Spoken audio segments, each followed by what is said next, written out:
এনেকৈ হত্যা কৰিবলৈ মানুহ উদ্যত হৈ পৰিব পাৰে নেকি? মানে এইবোৰ নৰসিংহা আছে সেইবোৰ মানুহ আপোনালোকে কওকচোন। এনেকুৱা হ'ব লাগে নেকি মানুহৰ ৰাজনৈতিক কাৰবাৰ? আজি আমাক বাৰে বাৰে আমাৰ ল'ৰাবোৰ ওলাই যাব নোৱাৰা হৈছে অফিচটোৰ পৰা। মই নিজে ছেফটি বিচাৰি পুলিচ কণ্ট্ৰল ৰুমত ফোন কৰিবলগীয়া অৱস্থা হৈছে। তেওঁলোকে এনেকুৱা ভয় ভাবুকি সৃষ্টি কৰিছে। আমি থকা এৰিয়াটোত নন ষ্টপ গাড়ী আমাৰ পিছা কৰি থাকে, য'ত যাওঁ গাড়ী পিছা কৰে। আমাৰ অফিচটোৰ বাহিৰত গাড়ী এনেকৈ ঘূৰি থাকে এনি টাইম। আমি প্ৰশাসনৰ পৰা ছেফটি এণ্ড ছিকিউৰিটি পাব লাগিব ন? আমি অখিলদাৰ নিৰ্বাচনতো 21ৰ নিৰ্বাচনতো কাম কৰিম। আজি দিনটোত আমি গম পাইছোঁ যোৰহাটত মানুহ হত্যা হৈছে। অলপ আগতে গম পাইছোঁ ন? আজি শিৱসাগৰত আমাৰ এই মাত্ৰ গম পাইছোঁ বিদ্যুৎ শইকীয়া, আমাৰ কৃষক মুক্তি সংগ্ৰাম সমিতিৰ সাধাৰণ সম্পাদক বিদ্যুৎ শইকীয়াক গুৰুতৰভাৱে মাৰপিট কৰা হৈছে। শিৱসাগৰততো সেইখন নিৰ্বাচন হৈয়ে থকা নাই, শিৱসাগৰত কিবা হৈ গ'ল।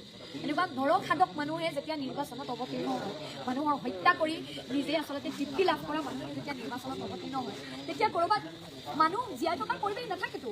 এয়া গণতন্ত্ৰৰ ৰক্ষাৰহে যুঁজ।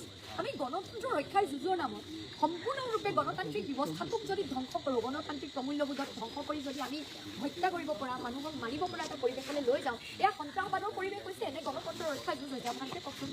কি দাবী কৰে প্ৰশাসনক?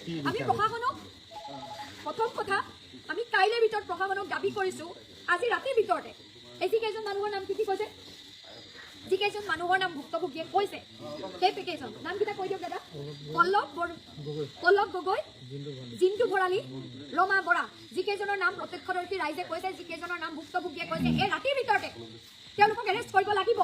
কাৰণ আমাৰ ঘৰত যেতিয়া আমাৰবোৰ মানুহে যেতিয়া কিবা এটা কৰে, কিছুদিনৰ আগতে যেতিয়া জলাশয় খননৰ প্ৰকল্পটোক লৈ প্ৰটেষ্ট হৈছিলে, আমাৰ দলৰ দেৱাংগকৰ গগৈ ঘৰলৈ মাজনিশা পুলিচ আহি ঘৰত উপদ্ৰৱ কৰিছিলে। মাজনিশা গৈ মানুহজন নথকা অৱস্থাত ঘৰত ৰাইজক ভয় ভাবুকি দিয়া হৈছিলে, ভয় খাইছিলে মানুহে। মই নিজে নিৰ্বাচনী কেণ্ডিডেট, মোৰ হাঁহ চৰাৰ ঘৰটোৰ পৰা ইয়ালৈকে আহিবলৈ ভয় লাগিছে, কিজানি বাটতে কোনোবাই আক্ৰমণ কৰে। কিন্তু আমাৰ সমৰ্থকক যদি আধামৰা কৰে, আমিতো ওলাই আহিব লাগিব ন? বাটত আমাক কোনোবাই যদি গুলিয়াইও মাৰে, তেতিয়াও মোৰ বাবে যদি কোনোবাই কষ্ট কৰিছে, মোৰ বাবে যদি মোক ভাল পাই কোনোবা ৰাইজ ওলাই আহিছে, সেই ৰাইজক যদি কেৱল মোক সমৰ্থন কৰাৰ বাবে হস্পিটেল গৈ থকা অৱস্থাত যদি তেওঁক এনেদৰে মাৰিবলৈ, সম্পূৰ্ণৰূপে হত্যা কৰিবলৈ ষড়যন্ত্ৰ কৰা হৈছে, মই মোৰ বুকুত গুলি পাতি হ'লেও, বুকুত গুলি মাৰিলেও মই ওলাই আহিম। কিন্তু আমাৰ প্ৰটেকশ্যনৰ দায়িত্ব কোনে ল'ব লাগিব? প্ৰশাসনে ল'ব লাগিব ন?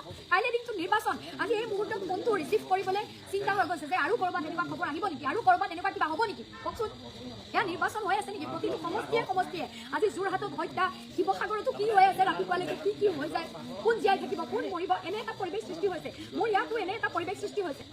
এইবোৰ যদি মানুহে সঁচা অৰ্থত ৰাইজৰ বাবে কাম কৰে, তেতিয়াহ'লে মানুহে নিৰ্বাচনৰ আগত এনে পৰিৱেশ সৃষ্টি কৰাৰ প্ৰয়োজন থাকে নেকি? ৰাইজৰ আগত 5 বছৰ কাম কৰক, কাম কৰি নিৰ্বাচনৰ আগত ৰাইজে নিজে ভোট দিব ন?